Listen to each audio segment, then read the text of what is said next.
Oh, yeah. Bless and love, my lords. Welcome to another Red Lion interview. Meet the artist Empress Trash today with us and our co host Dudley. Welcome, everyone. How's it Hello, going? guys.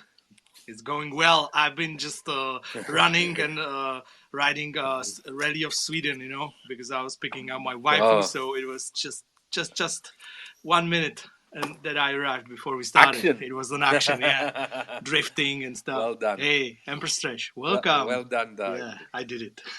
Hey, Empress. How are you doing? I'm good. I'm good. I'm still a little sick and waking up, but I'm here and I'm totally stoked to talk with you all. And I loved the Oscar song. You guys are the first ones to play that line ever in his face. And so, mad props to you because it's a classic and it is an anthem. So, Yeah, we try to match the songs for from the beginning with the person that we are talking with. I think we did a good job on this one. yes, you Yes, did. it was on point, I think. And thank you so much for joining us today. What an absolute delight to chat with you. We are very interested to hear more about your nomadic life and your art. But first, why don't you go ahead and give us a little bit of your origin story so we get to know who you are? Oh, my very sad backstory. No, my tragic backstory. Um, yeah, well, I'm Empress Trash, obviously, and I mean, I've been a crypto artist since 2021. Before that, I've been an artist my whole life, and I originally um started doing art when I was a kid to just cope with my crappy childhood. I left home at 13 and moved in with a family that, like, they saw how good of an artist I was and they didn't want me to just end up on the streets. So they, like, took me in because I was a runaway. and and they kind of tried to teach me how to be like a normal person, like function in society. And since then, it's just been a long adventure of like in and out of art school. I left like the Midwest where I'm originally from to move to California. And then, like you pointed out, now I'm nomadic. I'm in Mexico now. I've been in Mexico since April. Um, and yeah, I mean, there's a lot to unpack, but I'm just totally stoked to be in the crypto art space and making crypto art and finding my trashy people. I called myself Empress Trash before I ever got into crypto art. I didn't even know who like Rob Ness and Max O and Second Realm and all the OG trash artists. I didn't even know about them. And to find them and also to continue to like grow the trash art movement within the space and outside of the space really has been great for me. Like, I've been someone who's felt like kind of isolated a lot in my life, and to like fall into it and find people who share the same ethos just naturally, not even like having to force it or try to explain myself. It's just like, oh, we get you. That's yeah. So I keep the trash in my name and I'll keep it going. And yeah, that's it. Well, we will get back to the traveling and the nomadic lifestyle later. Right now, you mentioned the whole trash art movement and Rob Ness and Max, but I have seen trash art since the day I entered the crypto art space. But my question to you is, what is trash art to you? What is trash art? Trash art to me is honestly like what I one quip I say is trash is the finest art. It is an ethos more so, and there's the meme aspect, which totally like I love. I've made toter art and all of that, and like the meme is just as important to everything else, but I'm more focused on kind of like the like I said, the ethos behind it, where it's just about celebrating what we normally discard and maybe seeing the beauty in it, maybe not, but more so appreciating it for what it is and loving those parts of ourselves. So like when I'm working with an artist and I'm trying to explain to them like how to create trash art, like I bring up, just like the meme quality of it, but I always challenge them to think about what parts of themselves when they're creating does their inner critic dismiss, and to not dismiss it and to follow those paths and see where it leads them. I feel for me it's a very process orientated thing. It's a meditative thing, and the aesthetic, I think the aesthetic isn't as quite to me as important. Like there's definitely an aesthetic that comes with trash art that I think just naturally happens, where it kind of has like that low effort glitch art, all of that type of stuff tied to it. But each person's interpretation of it is completely different, and I think it's the core of it is building that up, like building up that like sovereignty and individualism within it, but you're still part of a community. No matter what you create, it's like you still are a trash artist. And I think that ties back to what I was saying about being accepting of that and being accepting of just normally what we would discard. And there's also like the level of like Dadaism with it, the nod back to like Duchamp with the urinal and all of that stuff. And I don't know, the other part of it, like it's so much to unpack for me with trash art. I think about it constantly.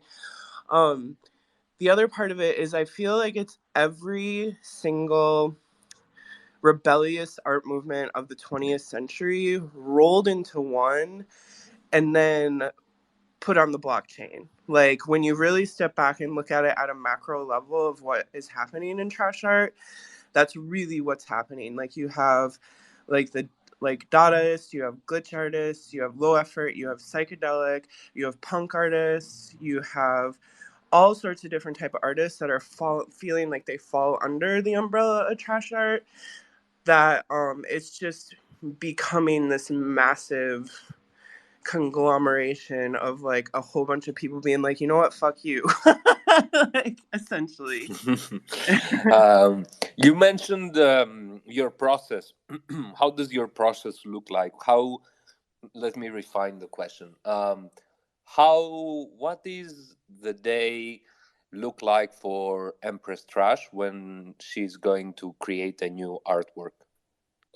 A lot of meditating, actually. And How do you meditate? How do you I do it? I just sit around and meditate. Sometimes I'll like go to nature or go for walks or whatever. Do you use any weed or psychedelics? Oh yeah. I mean I used to. Now I'm pretty much sober. But Hmm. for a long time I was using mushrooms and weed, definitely. For the past few months I've just been doing a sobriety check on myself and Hmm. seeing where I'm at without the use of that type of stuff. I did when I was in Miami I did shroom while I was there just to like work through some stuff, Hmm. and all of that. But yeah, I definitely like, especially last year I heavily used psychedelics when I was Mm. creating crypto art. Like I was microdosing shrooms a lot. um, and that was partly to help with, I have like really bad trauma, so it was partly to help process through a lot of things that I just couldn't get past. Hmm. And now that I feel like I've processed some of those out, I'm just trying to like function and work as me without them. But it's not that I'm discounting the use of them in the future. I'm a huge proponent of psychedelic use, always, and as long as it's within a mindful and safe environment and not just to get messed up. Yeah. But yeah, meditation for me, I mean, now it's just, I literally just sit and meditate, and I just kind of go into that state. And then depending on what I want to do, I'll like start, now that I've incorporated AI, I'll do like AI prompting, or I'll pull up my iPad and start drawing. And just kind of do like a stream of consciousness thing. Both of them are very much stream of consciousness when I'm doing AI or when I'm drawing. I don't really have an end vision when I'm creating anything. I I'm more about discovery and following certain just like thought patterns and intuitions when I'm creating. Sometimes I'll have like an inkling of like, okay, yeah, I have this like big idea that I want to get across. Or once in a while, I'll kind of see something in my head that I want to create. But most of the time, I don't. And like, I'll follow that and then it develops into something else. Um, what happens along the intuition path is really hard for me to describe and explain. That is very much like a non-verbal thing and it's very visual, which is where the art comes in. And then once I'm done, I usually reflect on it for a while because since it is meditative and I am pulling out of my subconscious something, I need to take that moment to see what I'm even trying to say because it's like me trying to communicate with myself. And sometimes I don't see it right away, and that's okay. And I still will put it out there because letting it go, like even just posting it online, but minting it too is part of just like letting it go and putting it out back into the universe. But yeah, sometimes I see right away what I'm trying to say, and sometimes it takes a long time. Sometimes it takes me months. There's still some pieces that I've created in my life I'll look back on in my archives, and I'm like, I don't know what I was saying. And I just figure when I'm supposed to know what it is, I'll remember it and figure out like what it was I was trying to lay down in those paintings. I really don't think time is linear, and I think when I'm in those meditative states I'm pulling from all sorts of different places in time, and so I just kind of accept that and just roll with it. And yeah, I'm very much a live the moment person. It's really hard for me to forward plan. It's really hard for me to like do anything besides just be in the moment and create things and keep moving forward. So yeah. How how you meant you said you live a nomadic life. That's really really interesting. Um, you've been on the road for a long time. Since when you've been on the road? A year now. Like A year now. Okay, and literally a year now. hmm so Um you said you were in sorry, in LA or Oakland, California somewhere? the Bay Area. The Bay Area. Okay, Hmm. yeah. And from there you traveled around Mexico, South America, or you changed continents too? I went from there because I've just been driving for the most part. I was in the desert of Hmm. American Southwest for a while, so I was in um Arizona for and Hmm. there was like a remote Joshua Tree forest on the west side of the Grand Canyon, on the outside of the Grand Canyon. I was there for a while and there was no neighbors. Like I had one neighbor that was like not very close and they were a witch, which was very Hmm. fitting. How And how then how did you travel from place to place? with a car, in a With car, a just car. Okay. yeah. Yeah. I have a vehicle and it's just me and my dog and I just packed it up. But yeah, Hmm. I went to Arizona and then I was at an You. artist play. I was in an artist like commune in New Mexico for a while. Then I went to South by Southwest. I was in Austin for a month to hang out with people there. I know a lot of people in Austin through crypto art, like Wonder Mundo and Espinoza. And then I had a speaking engagement in LA, and so I came back. I was gonna keep going east, but then I came back west. And then when I was in LA, I didn't know what to do at that point. So I actually took a Twitter poll of where should I go? North, south, east, or north, south, or east. And everyone said to go to Tijuana. And so I was like, F it, I'll just like hop over to Tijuana for a while. I didn't plan on staying in Mexico for long. Like I was gonna hop back and then just head east. Like I was just gonna have fun and then be like, okay, I'm gonna go continue on my journey across America. But then when I was in Tijuana, the Roe v. Wade thing actually happened, where they repealed Roe v. Wade. And it really, as a woman, it made me really sit back and reflect, like, what is my relationship with America anymore? What is my relationship with my home country? And do I even want to go back right now? And I decided, nah, I don't. I want to keep going south, and I want to keep exploring myself and pushing my boundaries by getting out of like my American bubble. And I was slowly falling in love with Mexico at the same time. I've been here before when I was younger, but I never have spent like an extended amount of time in Mexico. And so I just started driving down the Baja Peninsula, and I was in like a remote fishing village for a while, like very remote, barely any internet. And I really did a lot of self-reflection there. And then I ended up coming down to where I'm at now is La Paz. And I just have been working and living a very quiet existence here in La Paz. And soon I'm hoping to move to Mexico City. So I'm going to sell my car and fly over to the main continent and start doing some adventures over there. Um, I just have to figure out how to transport a Rottweiler via Aeromexico. So Is it a that's boy or a girl? Is it a boy a or a girl? girl, a girl. Okay, really Yeah, nice, nice. yeah, I'm a dog person myself. I have yeah. three. um, do you see yourself continuing to live this nomadic lifestyle, traveling from place to place?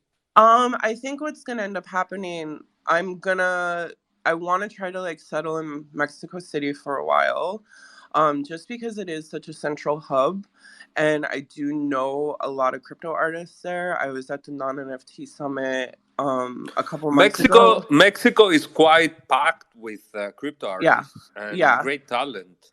yeah. And it's also Mexico City is so huge, and I do have wanderlust, but I think like such a huge complex city, I would have so much to explore there that I need to stay there for a little while. You know what I mean? Like I think like the wandering will happen more within the city, and also since it's such an international hub to be able to fly, and I am being invited to things more and more. I'm just thinking like it may be nice to have a little bit of a home base and then travel from there more, as opposed to just hopping Hmm. to location. So what bothers you while you're traveling with this lifestyle? What bothers me? Hmm. Moving things. Like Hmm. physically moving things is what bothers me. Mm. But I don't Yeah. have a lot of things, but that is literally like if I didn't have to physically move things, I think I would just keep moving. And I can totally relate to that. I have been living out of a suitcase for a lot of years due to my work in as a yacht captain, and I can totally relate to that. One interesting metaphor that gave me good perspective is the farm boy and the pilot metaphor is goes something like there is a farm boy and watching an airplane taking off, and he looks and he daydreams like, oh, how cool would it be to be a pilot, and who knows where the pilot is traveling today.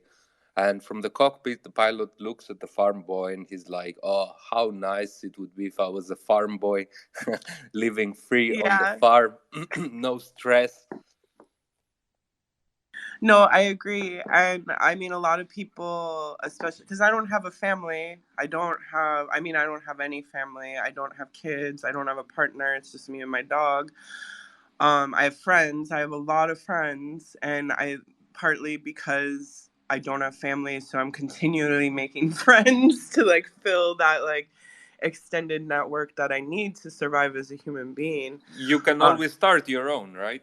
yes, maybe. I don't know. Or your dog pack. My dog pack, yeah, my Yeah. pack. But a lot of my friends who have families, they're like, "Oh man, I wish I could just like throw up roots and just travel like you, and everything." And then there's a part of me that's like, "Oh man, I wish I could just settle down and be like a normal person who's able to just like do a 9 to 5 and be okay with it, but it's just like I know as I've gotten older, like it's just not who I am or what makes me happy. Like I will try to like be somewhere for a while and I think it will work, and then I start getting that like very much urge to start moving again. And um there's nothing wrong with it. There, I mean, each type of person needs to be who they are and find what makes them happy. Yeah, I agree. I see you have work on every platform. Nifty Gateway, Super Air, Known Origin, Maker's Place, Foundation, Manifold, OpenSea, everywhere. That is really remarkable, and congratulations for achieving so much in just over 2 years now, right?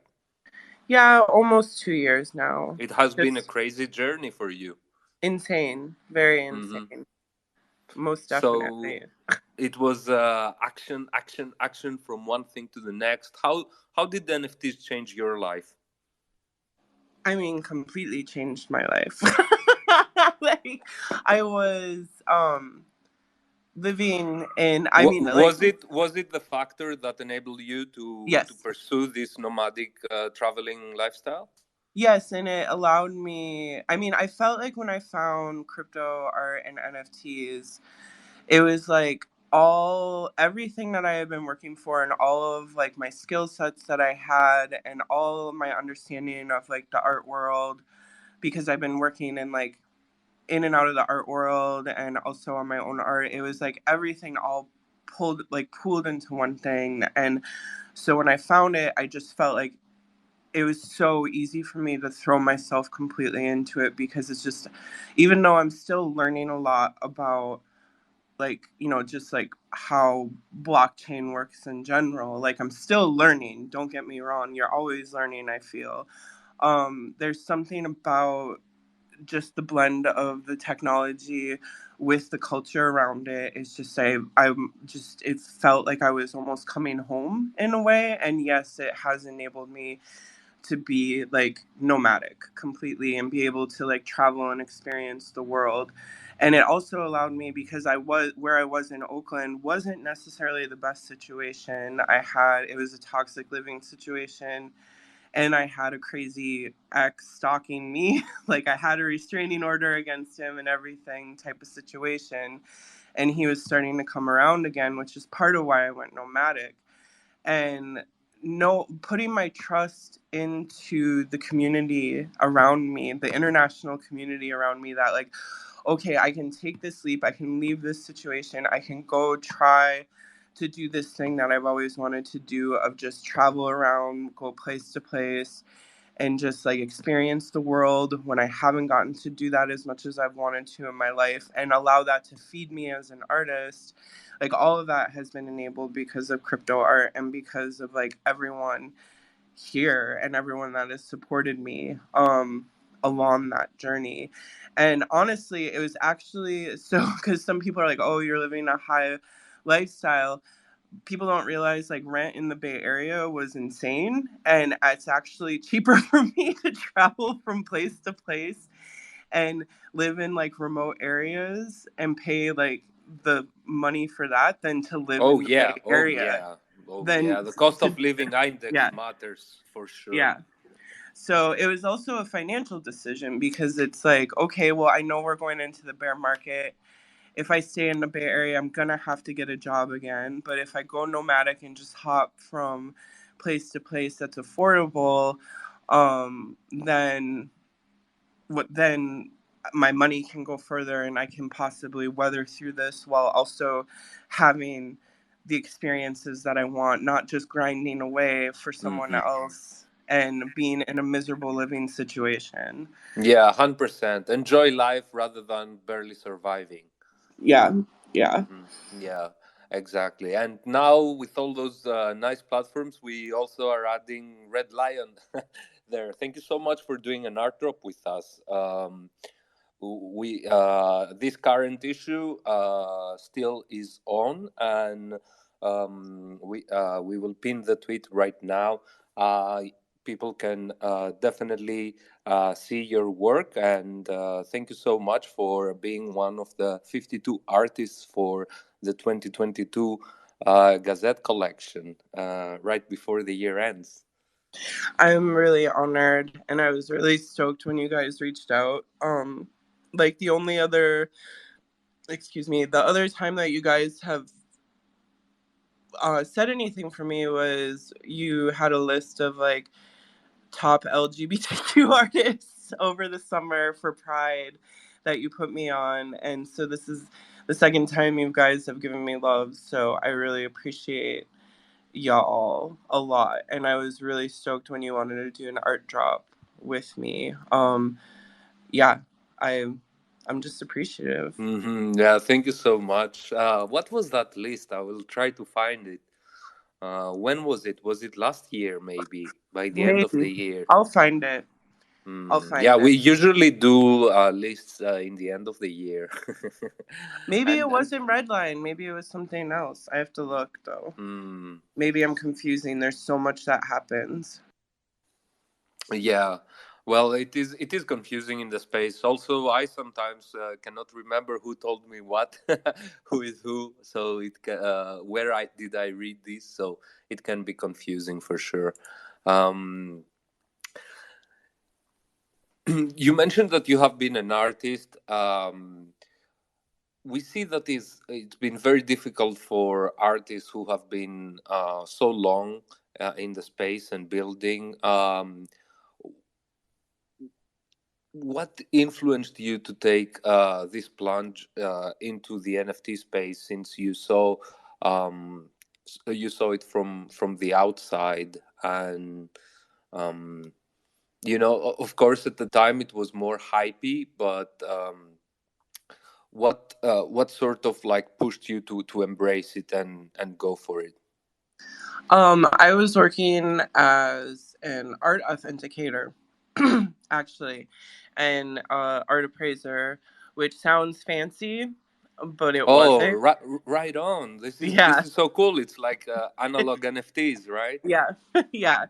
Um, I so I mean, long story short, I was making a living running events and selling art at my events from my house in Oakland. COVID happened. I got on a mutual aid fund in Oakland for artists that were fucked because of it.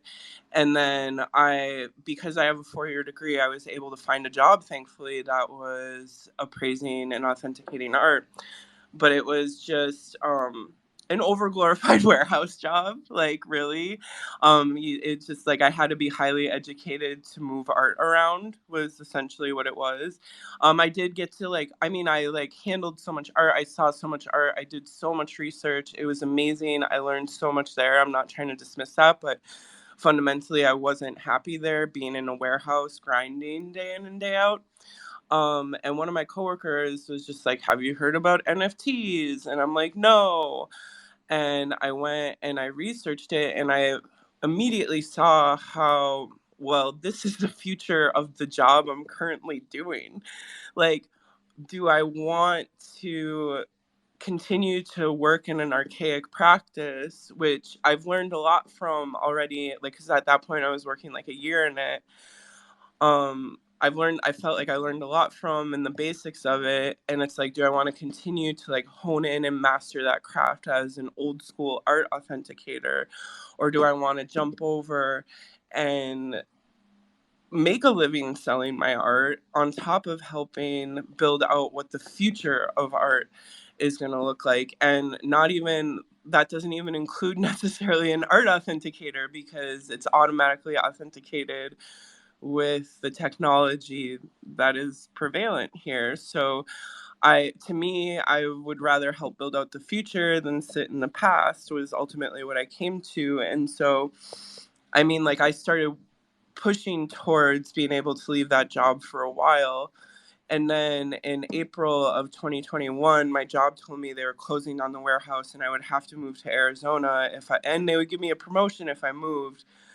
But I would have to do all that, and at that point I wasn't ready to leave Oakland, and I wasn't ready to like, and that kind of pushed my hand to be like, okay, I have to decide if I'm gonna like stay in this old system or if I'm gonna like jump ship and just try to like build out NFT stuff. And obviously I decided the crypto and NFTs. So and I've been making it work ever since, even through this crap market. I always remember I did an interview with Easy in crypto early in around that time, and I remember him asking, he's like, we're going into the bear market soon, and you totally like are just like jumping all in, which seems anti-intuitive. And he's like, what made you do that decision? And ultimately it's trust. It's just trust in myself to be able to navigate it, but then also building more and more trust with the community at large that like we will keep growing and building and sustaining through all of it.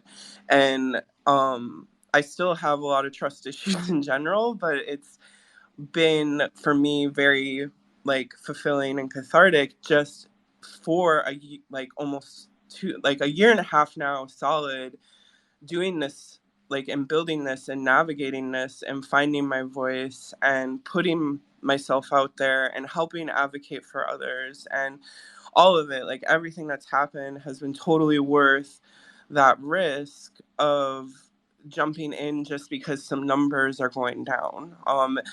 Like, to me it's more about like the people and the community and the ethos over like whatever numbers are happening. Even though, yes, I do need money to live and I need money to sustain, there's other guiding factors for me that I care more about, and art being ultimately the most guiding factor in all of that.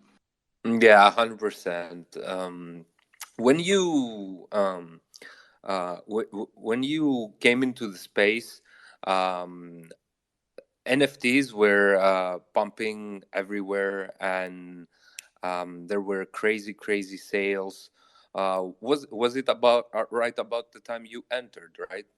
Yeah, and I think that's why, I mean, like, I didn't even hear about the Beeple thing though, Mm-hmm. like until I was like a week or two into it. Like Oh, I oh, said, that I was. just heard it from a coworker, just said you should research NFTs. Like, that was it. That was the conversation. And then I went in and Mm. I searched like what is an NFT, and I just did all that basic stuff that and people and do. you went into the rabbit hole. Yeah, I went into the rabbit hole. And I mean, definitely, like, I didn't, like, it took me a minute to realize that it was a hype period. I was just like, this is dope and this is just what I like. And it took me a second to realize where in the cycle that we were and everything that was happening. So it definitely, I mean, to dismiss that the hype brought me in, definitely, because it got the word to the point that I heard about it.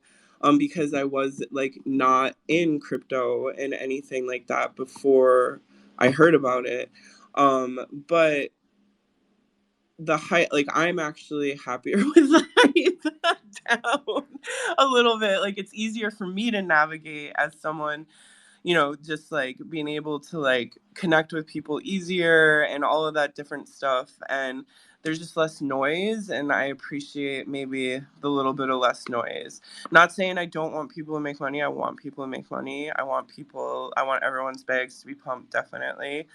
um but yeah, yeah. And I think it was also hard coming in on the hype cycle when you are someone, like, I know my intentions and I know who I am and I know what I'm standing for, but I think it's really easy when you come in on the hype cycle for others who are here who may agree with you just to dismiss that because they just think you're coming in on the hype. And it's like, well, yes, the hype got me here, but I agree on a lot of the things that the hype wasn't right. Like, I agree on a lot of the core ethos things that wasn't necessarily properly communicated during the hype cycle, if that makes sense. You had a tough life growing up, and you found art. But how did you find your art education? I actually originally went to private art school right out of college. I had a scholarship to go, and I dropped out because I was miserable, because I couldn't find people that I connected with, because I was the only poor kid in a private art school on scholarship. And it really wasn't the it was a little it was very difficult for me. I was literally trailer trash, and then everyone else was trust fund kids. So it didn't work. And then for my 20s, I just was crazy, and I just like partied all the time, and I was just like, I'm an art school dropout, fuck y'all. I'm just gonna do whatever I want. And then at some point, like, I was really big party girl, and then at some point I was like, okay, I need to really seriously think about like my future, like in my mid 20s somewhere. And I eventually, like, I got a job working for a photographer as his assistant. I thought I was going to be a photographer. I did that for years, and while I was working there, I decided to go back to school because I tried to apply for other photography jobs, and they rejected me because people with degrees got the job over me. And so that's when I decided, okay, I'm going to try to go back and get my 4-year degree. I went to a community college in Iowa City, um, where I was at, just to like start getting my general education done and be able to slide into the 4-year university, because they had like a reciprocal program where if you like did so many classes, you could get accepted to the University of Iowa without having to necessarily go through so many hoops. Um, so I did that, and then I was a year there, and then I got into the University of Iowa and did the 3 years there. And there I really took off at the public university. I really thrived there as a person, not only because there was other people like me who were coming from poverty and trying to like work their way up, but also the University of Iowa is closely tied with the hospital there, which is a research hospital. And because of my past and everything that I've overcome, they actually provided me a lot of resources and therapy. Like, I had a team of therapists working with me throughout my whole like 3 years there. And I also had like two different advisors. One was my academic, and then one that they specially gave me to help me navigate just how to function like within bureaucracy, because I didn't understand a lot of that stuff. It just never was taught to me, and provide me that support structure. And they also gave me free tutors and free resources for like everything to be able to just like be able to be successful in school.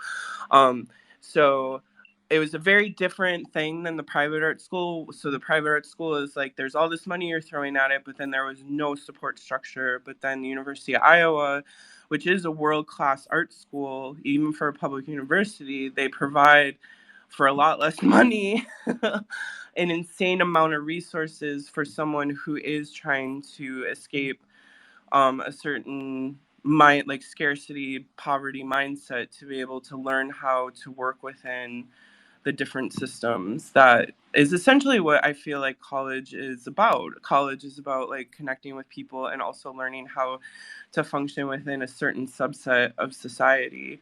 And yeah, they ended up accepting me in their BFA program, which was not a guaranteed thing. And then I ended up thriving so much there. I graduated with honors there. I got scholarships while I was there. I did so much work when I was at the University of Iowa, and I actually miss it sometimes. Just having all the resources and the support was something that I never really had that much before in life. Like, I had some support, and I had, people trying to help, but there it really felt like there was an actual like massive amount of support that I needed to be able to learn to do the things that I needed to do. Yeah, I mean, I could keep going Wow, on about that. that's so fascinating. Your life could be a movie. Uh, Yeah, Maybe people have told Netflix me to picks write up a the book. rights. People have told me to. I'm not gonna write a book until my grandparents pass away. That's my ethos, because they've been through enough shit, and don't talk to them, but um, I don't want to dig up all the stuff and embarrass them when they're 80, and I'm just gonna wait for them to pass away, and then at that point I'm gonna write a book, is what I keep saying. What are some of the artists that, crypto or not, that help you define your taste and find your own style? There's been so many. That is a really hard question, because I go through phases of obsessing over different artists, and lately I haven't even had any artists. I mean, like in crypto, I've definitely, like, it's my immediate friend group that I think I've been mostly gaining inspiration from, of like Rob Ness, Max Capacity, Wonder Mundo, all the glitch artists, Dania, Let's Glitch It, and like the new technology. I think I'm getting more inspiration off of. Traditionally, I have some of my favorite artists before I started really doing intensive digital art was like Klimt. I really love as a painter, just for technique. I love incorporating gold into my work, and it's directly because of like his work with that.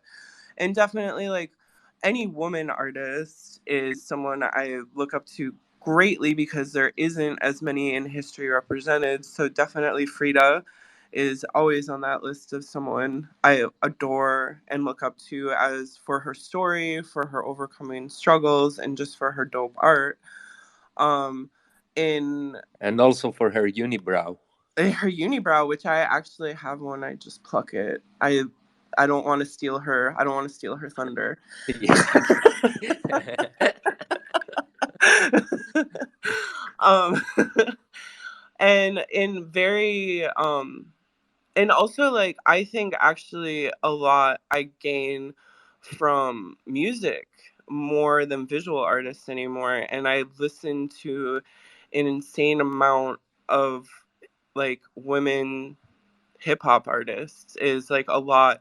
And since I'm listening to that while I'm creating, I feel like that's influencing more than any other visual stuff that's coming, because it's directly being inputted in my head while I am creating a lot of times. And just to shout out Latasha on that one, because Latasha is a Web3 like musician, hip hop woman artist, and I actually, like, I got to meet her when I was in Miami, which was a total fangirl moment, because I told her, I'm like, I'm gonna be a total hipster right now, but like I've been in love with her since pre Web3. Like, I've been listening to her, and to see how she's like come into Web3 and really paved the way, it just makes me stan her even more.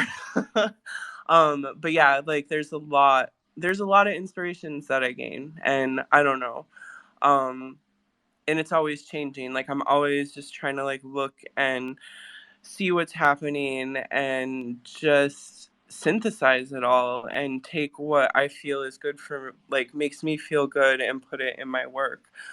When it comes to animation, I will say there's a lot of inspirations for that too. Like, definitely like Adult Swim stuff. Like, I love like a lot of the artists that come out of like that whole thing, where like Tim and Eric, and the I'm drawing blanks on the rest of the shows, but like all of that like weird animated stuff, like Aqua Teen Hunger Force, that's stuff that I've like constantly consumed. And then Don Hertzfeld is a huge inspiration for me too, like someone I've loved a lot. And Scorpion Tiger is someone who I've been a stan of for a long time too, who's in the space and now talks to me, and I love a lot. So that's the other thing, is what's so great about Web3 and NFTs, is all these dope artists that I've like looked up to for a long time, they're just here, and I get to talk to them, and it's like I have my moments where I'm like, is this really happening? But yeah. Yeah. Yeah, that's wonderful. And shout out to everyone who's here today with us.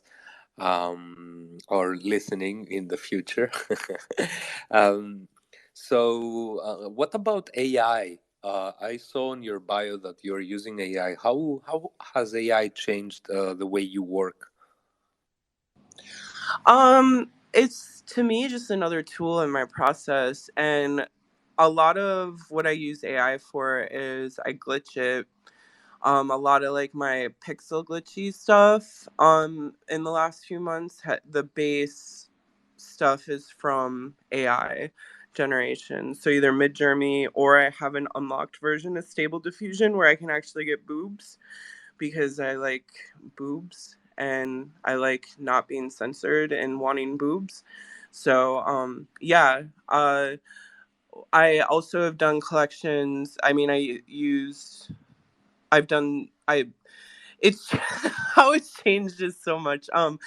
I've done collections where I've put like my garbage gremlins, where I put my own art in, like fed my abstract colorful stuff in, and then I generated these like little garbage monsters that like literally look like they're made out of trash, and but they still have like my colors and vibes to it, which is really cool. I really like, I don't know, like it's changed in that like I use it in almost all of my processes now. And whether it's just like journaling, like I'll just prompt to kind of like stream of conscious to see what comes out, or if it is like to use as like base for animations, or I've used it to like collage in, I've used it drawing over it, and I've used it just as raw outputs with minimal editing too.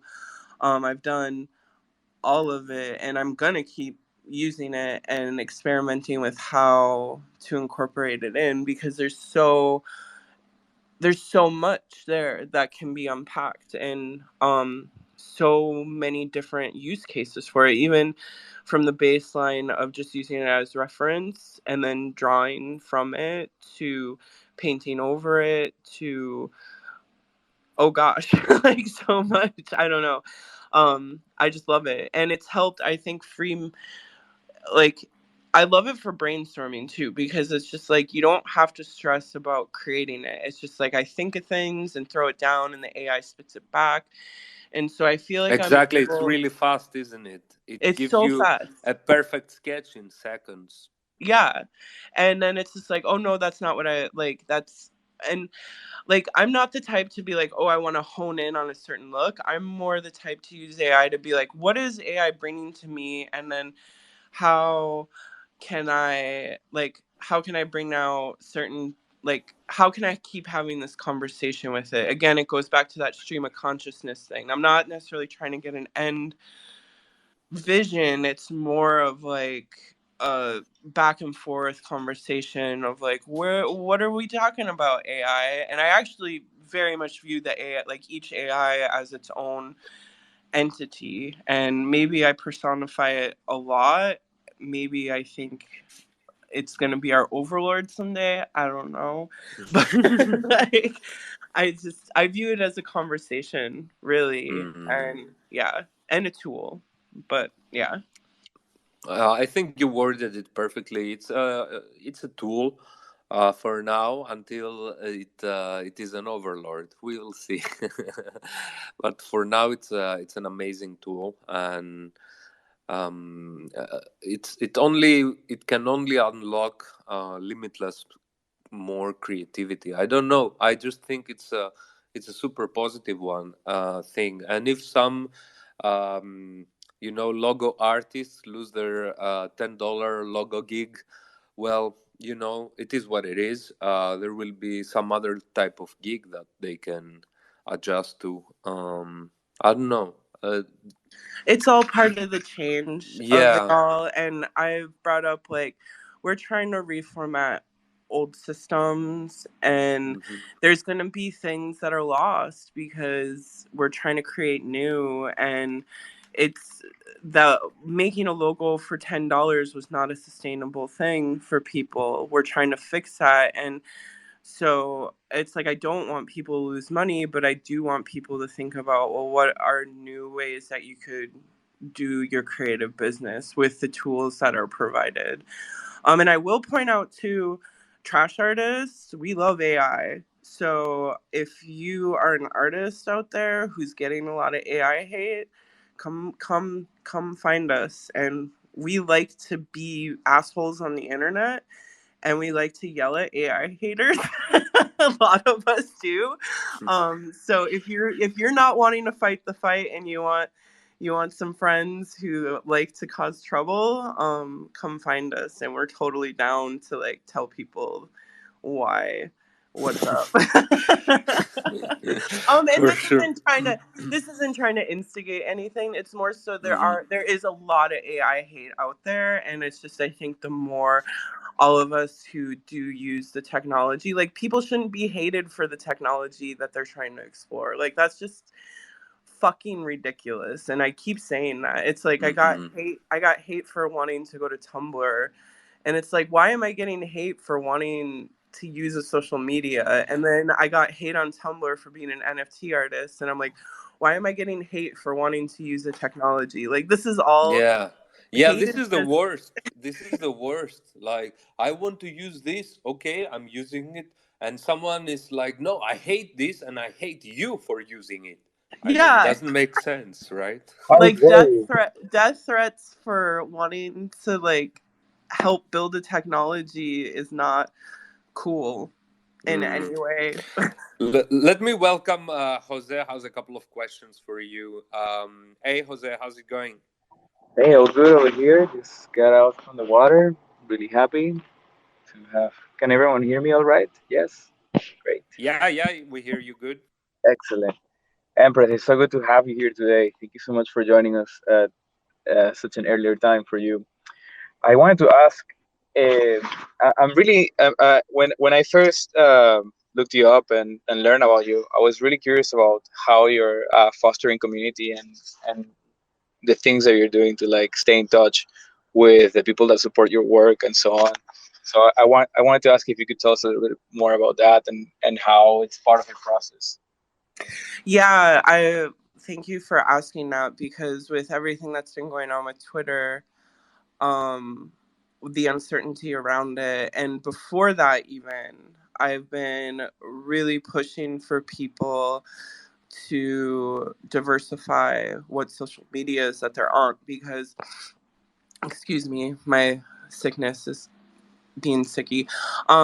The Because essentially Twitter has always been a fail point in our communication. If we're all going to be on Twitter talking to each other, and it's our only way of communicating with each other, and it is a privately owned business. Before it wasn't, but it still was like it's still like there's overlords on it. It's not like a decentralized system at all, and at any point people could have their like Twitter accounts taken away and all of that. Like, that is something I've been dealing with, especially coming from like my background, like supporting sex workers, my background as a sex worker, and then also like seeing like a lot of people. I make erotic art, I make art with boobies, and seeing like people get shut down for that type of stuff consistently before Elon ever like came in onto the scene. Like, I've been pushing for people to not just be here, and not just Discord either, to really think about like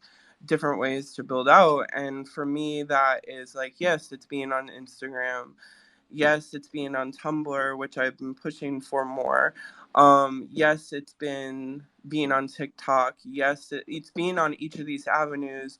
And then also like I created a newsletter for people to follow, that I just try to like at least once a month update people on what's happening, because it's really hard for people to follow um the Twitter stream, and there's so much that's happening with me at any given time. Like, I'm const like pointed out earlier, like like every day there's something new happening that isn't like that's big news almost. And beyond that too, Telegram is a huge one. I started a Telegram announcement channel, which is kind of like a newsletter, but it's a little bit more. It's not, because I just throw stuff in there. I have also like I'm gonna be when I just randomly drops art, like I'm gonna announce it in there first before I put it on Twitter or anywhere else, to try to like, you know, just reward people who really care, like who really like want my art, by just, it's a very simple thing to do. And then also me and Max, with DOS Punks and everything, like we've been pushing Telegram a little bit more, just because for both of us, like Discord is hard for us to communicate in. It's just like there's something about the UI of it. There's something about it. It gives us both anxiety.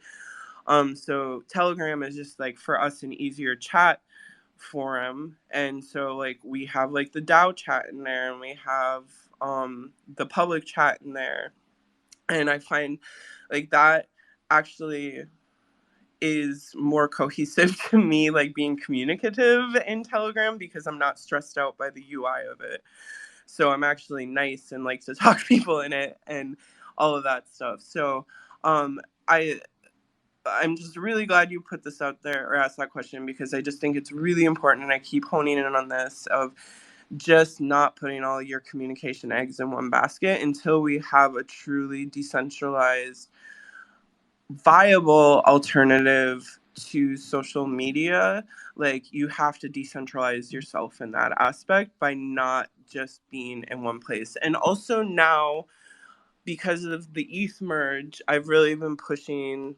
That was a huge thing for me, to push people to go on places like Tumblr, where traditionally there's a lot of NFT hate, and other social medias where generally there's just a lot of blowback on NFTs, because the main argument that a lot of these haters had was that environmental, like whatever stuff, not dismissing like environmental problems, but it's just like a lot of what media was portraying was that we were the issue, when it's not. That's not factual when it comes to like who's causing climate change. but Yeah. but having And that nobody alleviated. measures how much the banks are consuming, with thousands of like No, locations, always ATMs, people driving on and off from work, millions of people. I mean, come on, nobody measures that. exactly. No one measures that. And so, but having the ETH merge happen makes it easier when you're navigating outside of our bubble, to just be like, well, that's not true. And then just Mhm. not get in the argument about it. It's just like the ETH merge happened. It also shows that this is a technology that's still developing, and like I having those arguments, just they're null now, so it just makes it easier to navigate and just be existing as another artist who just happens to have crypto art on these platforms, and showing too, like, I mean, recently I got, because I started posting my work on Giphy about a year ago, because I just wanted my GIFs for shit posting on Twitter. That was the only reason I posted it on there. I was making GIFs specifically for shit posting, and I was like, well, this is, you know, I'll get my art out there, and plus I get to shit post with my own art. But from that, Giphy just named me one of the top 10 artists to watch in 2023. And I'm the only crypto artist on that list. And like, to me, that's a huge step for me. And like a lot of what I've been pushing towards, like, I just want to normalize the fact that I'm an artist that sells my art for crypto. Like, I don't want the hate. I don't like hate at all. And I know the hate is always going to be there, but the more I feel like I'm out there and being like, look, I make dope art. I started crypto art, and I've literally everything that I've wanted out of art. I've been internationally exhibited. I've been in TED Talks. I get like consistent sales. I like all of this. Like all of this is because of crypto, and like really trying to take that narrative that a lot of mainstream puts out there of it's all scams and it's all bullshit and it's all that. It's like, well, that's not my experience, and that hasn't been my experience, and it's still not my experience. And I just want that. I want that story out there more. And I think everyone in our bubble knows it. It's like, yeah, we know that this is changing artists' life, but the more that it's out there and not our bubble, the more I think the better it is. And so, yeah, I mean, that's more community building and just trying to advocate outside of us that, you know, not all of it is apes and pump and dumps. Yeah, It's I actually agree. artists having their lives changed. And what are you working now? What collections are minting? Where can people find your work? Talk to us a little bit about what is currently on the menu. Yeah, so I have my Age of Aquarius curated Nifty Gateway drop. That the second part of it is going now. It's 9 artists. There's me, Max Capacity, and then Ina, who's in the audience. Hi, Ina Vare, who's an amazing glitch artist. Espinoza, who's also in the audience. Shout out to Espinoza, who's an amazing artist too. Pers Beats, Sky Goodman, Dania, Let's Glitch It, and Wonder Mundo. And we did the first part of the drop in Miami Art Week. So it was a special open edition where we each dropped one open edition for Art Basel and all of that. And that did fairly pretty well. Everyone sold like a good amount of editions, which I'm very, very happy for. And so the second part is a 5 of 5 limited from each. That's a ranked auction. But the caveat is you have to own the open edition to be able to bid on the limited ones, which we already, I think at this point, everyone has bids on at least one of their limited editions, and that is going to be open. Like the bidding will close on the ranked auctions on Monday night, like 11 p.m. or so. So it's open for this weekend, and yeah, I'm really proud of this show. It's actually like partly what got me on Nifty Gateway was back in April.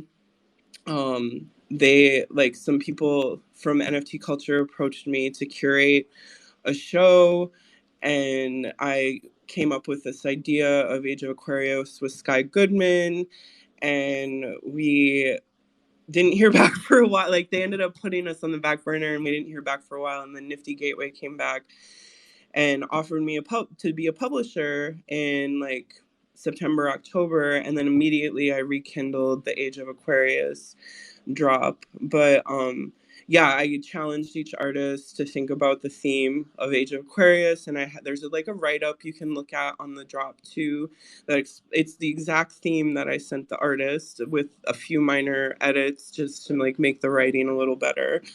But each artist created work around that theme, and then it's all just exploring glitch art. Because Age of Aquarius, the idea is a lot of glitch art and psychedelic art started in like the 60s and 70s, but now we're having this resurgence of it now. And it's really becoming almost like a mainstream aesthetic now, more so even than back then. And so playing off of that theme of like then and now and like how it's all tied together. And yeah, each person's piece is fantastic and amazing. And that's the main thing I want to hype. And also Das Trash Birds, go buy some Trash Birds. Support Das Punk Style, support me and Max Capacity, he was gonna be here today to like watch, but he had errands to do. But super shout out to him because like he's been one of my day one people and someone who I've worked with closely throughout the whole time in the space, and now we're pretty much business partners by sharing a contract on Das Trash Bird. So for anyone who doesn't know of that, it's like we did a CCO remix of Moonbirds. It minted out like almost immediately. I actually went to Miami and like repped them at Proof, like, and they all love it and everything. And it's been this wild journey of like awesomeness with CCO, but like all the royalties from that, like 20% of the royalties goes back to the DAO, and 20% of the primary sales went to the DAO too. In Das Punk's DAO, we every month we nominate an artist, so we vote and nominate an artist as the DAO, and that's the artist of the month, and we collect their work on Tezos. and we do interviews with them, and we are working on opening up more avenues for whoever we nominate. So we're actually working on having a dedicated Nifty Gateway store, hopefully, to do like a monthly drop for whoever we curate. And we're also working on, I'm communicating with other people to try to just get more like more lift for the Dow Artist of the Month, because it's something that we've been doing for a year now consistently, and shown that we like we kind of made this cute little model to keep uplifting and emerging artists each month. So we just want to keep growing that and building that, and any support of DOS in general supports that. Either DOS Punk, which is my PFP, or the Trash Birds. So yeah. Mm. And 24 hours left on the Gazette until it goes away. So if you want to support the show and also get one artwork by Empress Trash, you can see it up there. It's pinned. Go ahead and mint the Gazette. Go ahead and mint Trash Birds and everything. Everything is great. Thank you so much for being here with us today. And I would like to invite you to join again in the future, in a few months from now, to check back with you and how is life then. Most definitely, and thank you so much for giving me space and doing such a great interview and having such a great intro song and just being dope people. Thank you. Thank you so much. It has been an absolute pleasure. Um, this is it, people. We're going to wrap it up for today. We have another great interview coming up on Monday with Bonafide Han, founder of Deca Art. It was scheduled for this Friday, but Twitter broke down, so we moved it for Monday. Thank you all for being here. Thank you for listening from home. Have a great day. Bye bye. Until next time, bye bye, guys.